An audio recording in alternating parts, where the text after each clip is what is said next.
बाहेर मस्त पाऊस पडतोय आणि अशा थंड वातावरणामध्ये गरमागरम वडापाव मिळाले तर त्याची मज्जाच वेगळी आहे. मस्त खुसखुशीत वडा, मऊ लुसलुशीत पाव आणि गाड्यावरती मिळते तशी लाल आणि हिरवी चटणी कशी बनवायची ते आपण बघणार आहोत. एका सिक्रेट स्टेपमुळे वड्याची चव पूर्णपणे बदलते. त्याच सिक्रेट वडापावची रेसिपी आज आपण बघणार आहोत. खूप साऱ्या टिप आणि ट्रिकसह व्हिडिओ असणार आहे, त्यामुळे व्हिडिओ पूर्ण बघा. आवडला तर लाईक करा आणि माझ्या चॅनेलवरती नवीन असाल तर चॅनेलला नक्की सबस्क्राईब करा. चला तर सुरुवात करूयात. तर सगळ्यात पहिले बटाट्याची भाजी बनवून घ्यायची. त्यासाठी मी इथे 7-8 बटाटे उकडवून घेतलेत, साल काढून घेतलेत. हे बटाटे आपल्याला आता मॅश करून घ्यायचेत.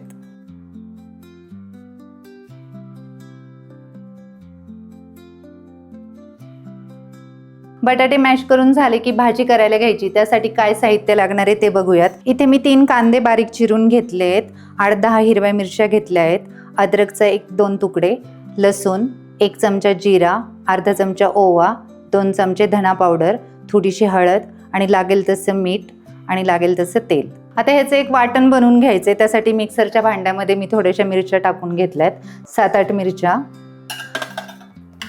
लसूण, त्यानंतर अद्रक, जिरा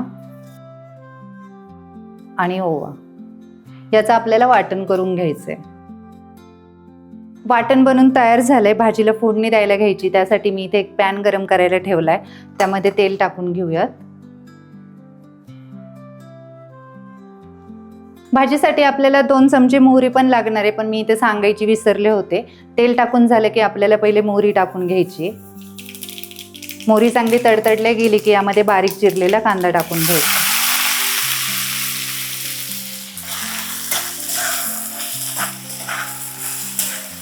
आता इथे नॉर्मली कांदा टाकत नाहीत बरेच लोक, पण आपण इथे कांदा टाकलाय त्यामुळे थोडीशी हिरवी मिरची पण आपण जास्त टाकली होती.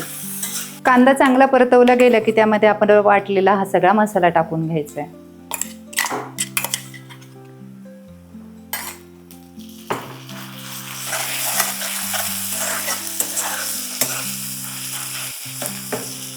वाटण थोडंसं परतवलं गेलं की यामध्ये आपल्याला हळद टाकून घ्यायची आहे, धना पावडर पण टाकून घ्यायची आहे, त्यानंतर थोडासा पुदिना आणि कढीपत्ता. हे पण पुन्हा एकदा मिक्स करायचं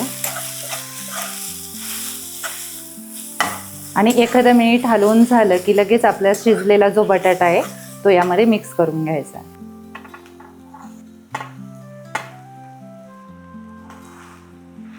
बटाटा टाकून झालं की यामध्ये चवीनुसार मीठ टाकून घ्यायचंय. इथे मी 4 चमचे मीठ टाकतेय आणि चांगलं एकसारखं हलवून घ्यायचं.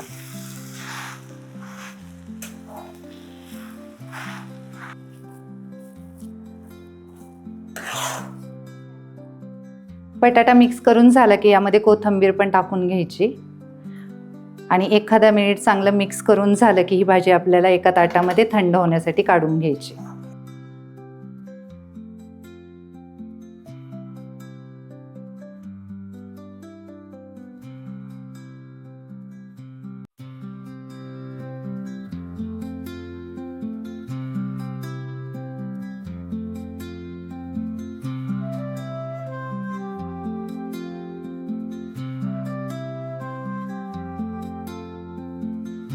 भाजी थंड होते तोपर्यंत आपण वड्यासाठी लागणारं पीठ बनवून घेऊयात. त्यासाठी मी इथं हरभरा डाळीचं पीठ घेतले 2 कप.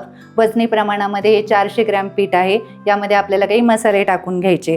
त्यामध्ये मी हळद घेतली आहे थोडीशी, लाल तिखट, थोडासा ओवा आणि मीठ. या पिठामध्ये इथं हळद टाकून घ्यायची आहे, त्यानंतर लाल तिखट, ओवा आणि चवीनुसार मीठ आणि पाणी टाकून आपल्याला हे एकसारखं मळून घ्यायचंय. कन्सिस्टन्सी ॲडजस्ट करून जेवढं पाणी बसेल तेवढं आपल्याला यामध्ये पाणी ॲड करायचंय. असं थोडं थोडं करतच टाकायचं म्हणजे अंदाज येतो. ह्या कन्सिस्टन्सीमध्ये आपल्याला हे पीठ लागणार आहे. हे पीठ मळून झाले की आपली जी सिक्रेट स्टेप आहे ती आपल्याला करायला घ्यायची आहे. त्यासाठी मी इथे तेल गरम करायला ठेवलंय, पण त्या अगोदर आपल्याला सोडा लागणार आहे. इथं अर्धा चमचाला पण कमी सोडा मी घेतलाय. हा सोडा ह्या बॅटरमध्ये टाकायचा आणि सोडा टाकून झाला की लगेच गरम 1 चमचा तेल पण या सोड्यावरती टाकून घ्यायचंय.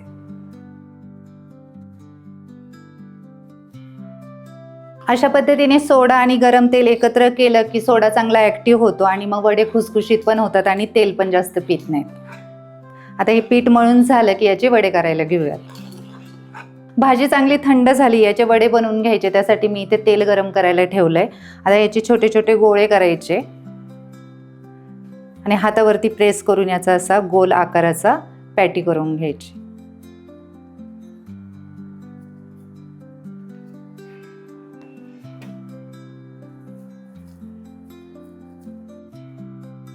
एक एक करून हे सगळे वडे आपल्याला तेलामध्ये सोडून घ्यायचे आहेत. व्यवस्थित डीप करायचं. कोड झालं की लगेच असा वडा सोडून द्यायचा.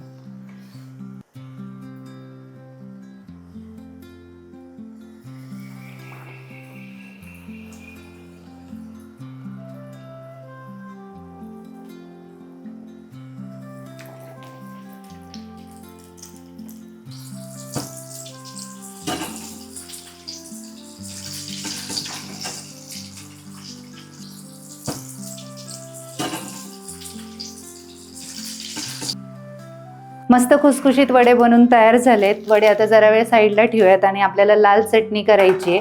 त्यासाठी आपल्याला हे बेसन लागणार आहे. बेसनमध्ये ही बोटं डीप करायची आणि आपल्याला या पद्धतीने यामध्ये तेलात हे बेसन सोडून घ्यायचं.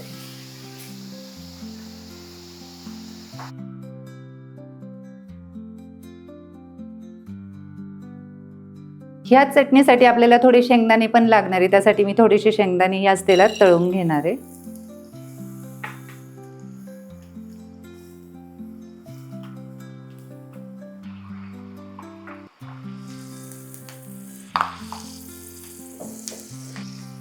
शेंगदाणे असे लाल तळून झाले की हे पण आपल्याला याच्यावरती काढून घ्यायचे आणि लगेचच थोडासा लसूण पण तळून घ्यायचा आहे. इथे लसूण मी सालेसकटच घेतलाय. लसूण पण थोडासा लाल झाला की तो पण काढून घ्यायचा.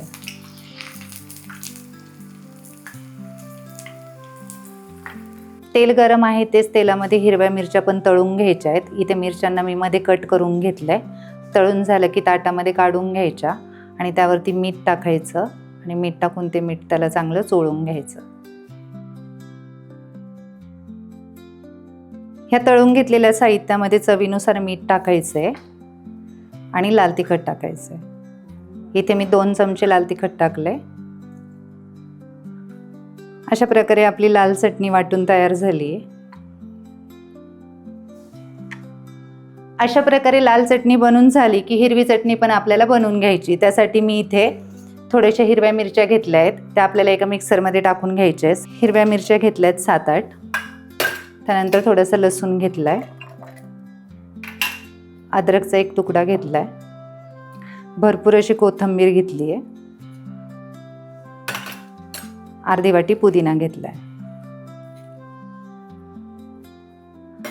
थोडंसं लिंबू आणि चवीनुसार मीठ टाकून घ्यायचंय आणि थोडंसं पाणी टाकून आपल्याला याची चटणी बनवून घ्यायची. अशी हिरवी चटणी वाटून झाली की एका वाटीमध्ये काढून घ्यायची.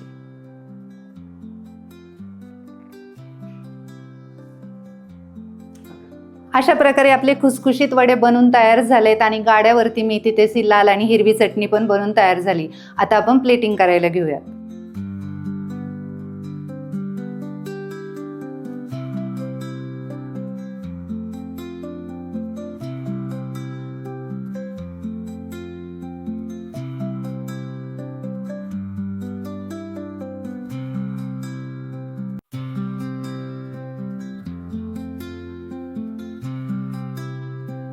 Perfect measurement, perfect tips, perfect असा वडापाव बनवून तयार झाला. आता तुम्ही ही रेसिपी कधी ट्राय करणार ते सांगा आणि कशी झाली तेही कमेंट करून नक्की सांगा.